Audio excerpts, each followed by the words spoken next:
Chair Klobuchar for putting together again in the last 2 days the 60th inaugural ceremony here at the United States Capitol. Amy did a wonderful job along with all of the committee, all of our staffs, in order for this to come together and be a very memorable experience.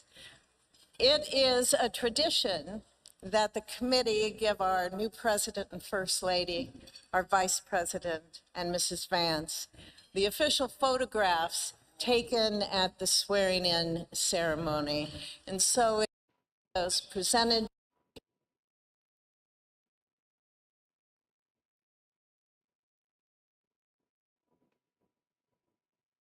You're going to see a few different angles here in video from several lawmakers, some of whom are dancing along. I do want to bring in Mr. Greenwood now to talk more about the experience. And Lee, thank you so much for being here. I know it has been a very, very busy day for you. Yeah, and a very early day. We were up at 5:30 in order to get to the Capitol and get around all of the closed and blocked off streets. Secret Service and the police were just adamant. Nobody's going to go anywhere unless we let you. So I got in the Capitol very early this morning. And of course, at the point where I got the rehearsal done, everything was fabulous with the United States Marine Band. And at the point where they kind of filled up the room with all of the politicians and the dignitaries and the donors, and of course, the Trump family got there, and it was great seeing my friends in the Trump family. And then I got a chance to sing with the Marine Band before he signed the oath, before he took the oath and signed it, put his name on the Bible. It's an interesting thing for me. This is the second time I've sang for him in inaugural events, and the last time was at the Lincoln Memorial outside. This time was inside with a more controlled environment, and it was really good. I had a great time. It sounded great as always, and you could see people cheering. You can see people dancing along to the song. I know you've performed for him at this point countless times. So what's going through your mind as you are performing once again, not just for a crowd there, but for millions upon millions of people who are watching, maybe at home, at work, so many people streaming this? Yeah, I try to ignore myself with the billion people that are watching. I try to deal with who's right in front of me in the crowd. Last night, we had the victory rally here in Washington, and with many other stars, I'm the last one on the bill. And as soon as they start playing my song, da-da-da, da-da-da, that intro, which we invented in the studio at the time I recorded it in 1983, everybody immediately turns their cameras to the red carpet where they know that's where he's coming in. And so he walks down very slowly to me as I'm finishing my song. It's always so cool. He'll reach out and give me a handshake or a bear hug. And I've gotten to know the president very well. So it's a wonderful thing. And then, of course, today at the inaugural event, I sang just before he took the oath. And then Carrie Underwood sang afterwards. And I think it was just a wonderful, wonderful afternoon. Yeah, and she did great as well. It was amazing to see her, obviously you performing there. I want to go back a little bit. Can you explain to me essentially what led you to write this song in the first place? And did you think it would be used so often, especially as, you're introducing the president? Thanks for asking that, because it's a piece of art for me. I've written an awful lot of songs. This one I wrote when I got to Nashville in 1983 in my touring bus, somewhere between Tennessee and Arkansas and Texas. And I was really busy during that period, doing 300 days a year on the road. But the inspiration came to me from some of the lines on the songs. I'll repeat it for you. How you doing, If tomorrow buddy? the things were gone, I'd work for all my life. That was written about my grandparents who raised me on a sharecropper's farm in Sacramento, California.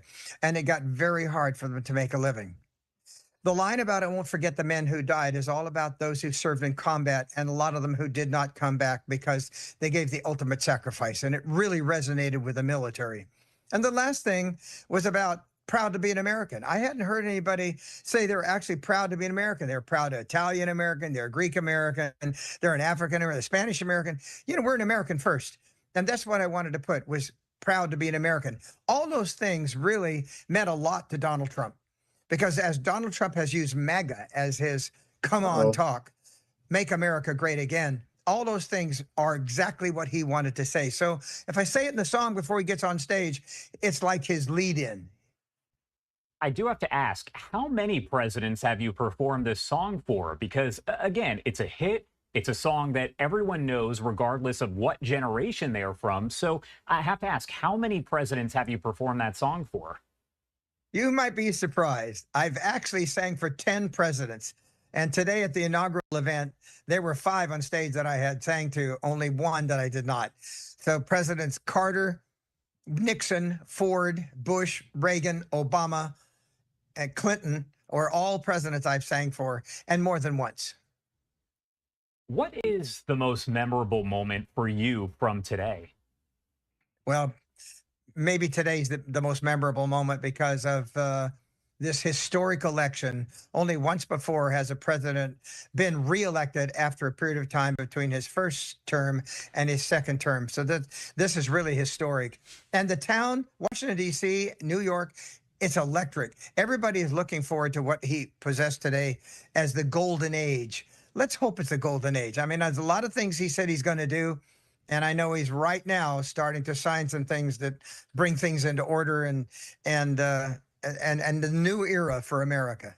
And it's great because you're looking at that video right there, and you can see he's already getting right to work in between all of the different events taking place today. Lee Greenwood, thank you so much for taking the time to join us and share all of your experience today.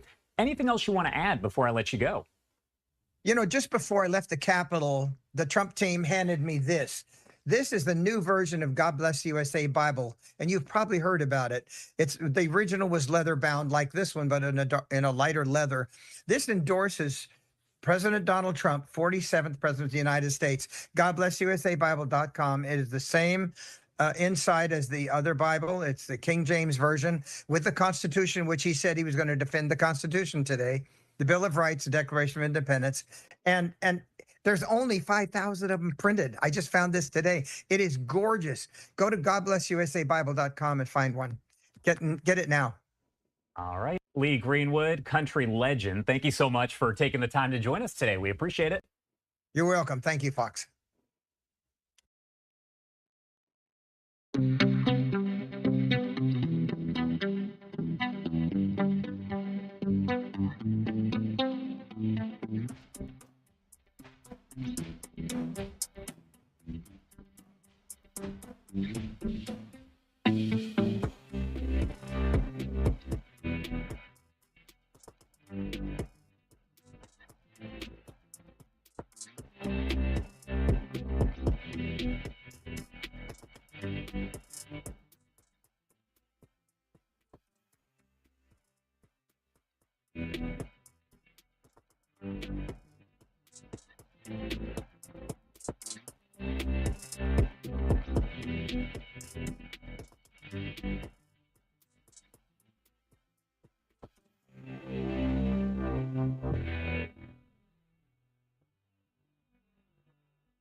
No, I just heard it scream.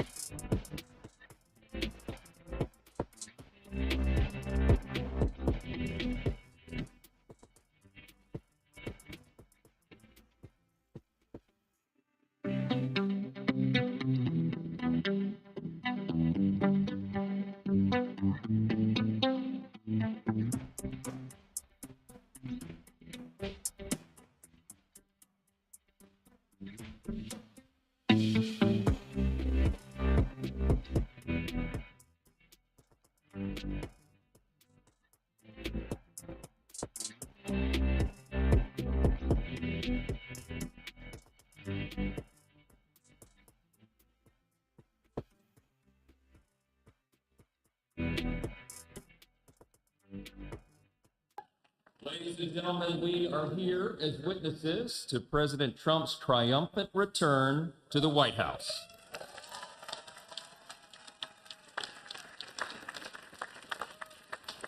Right now, already this morning, you can feel it around the country. We certainly felt it here in the city. America is coming together and roaring back again, and it begins today, as the president just told us. I know we'd all rather be gathered together on the National Mall with hundreds of thousands of our closest friends, but our disappointment is well overcome with our excitement for the future that we feel today. We have the chance to make the next 4 years the most consequential period in our nation's history.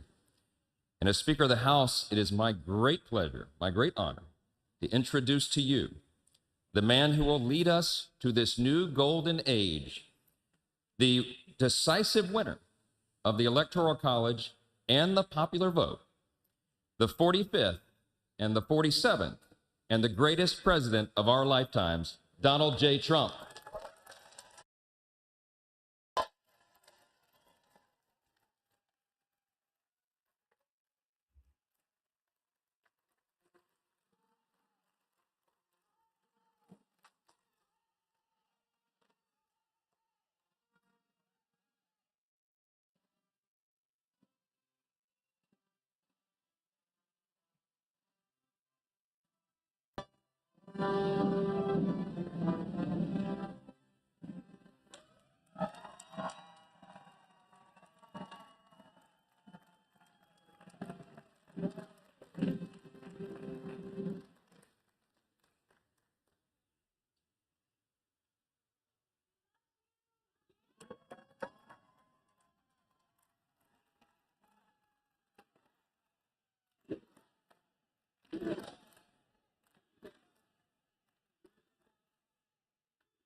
Okay, there we go. Well, thank you all so much for being here. And was that a hell of a speech or what? That was, man.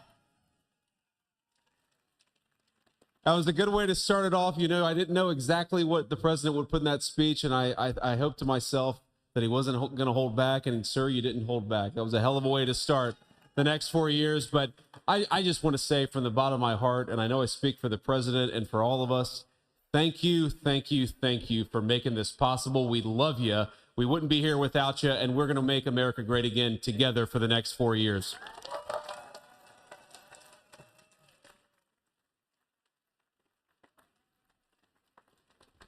And the last thing I'll say is, you know, having stood outside for about 5 minutes to wave goodbye to the Bidens, thank God we moved that thing indoors because it was a beautiful ceremony and it was cold as hell outside.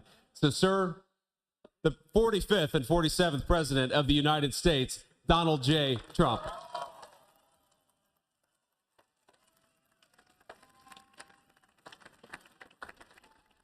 No, he's right. I said, oh, look at this beautiful sunny day.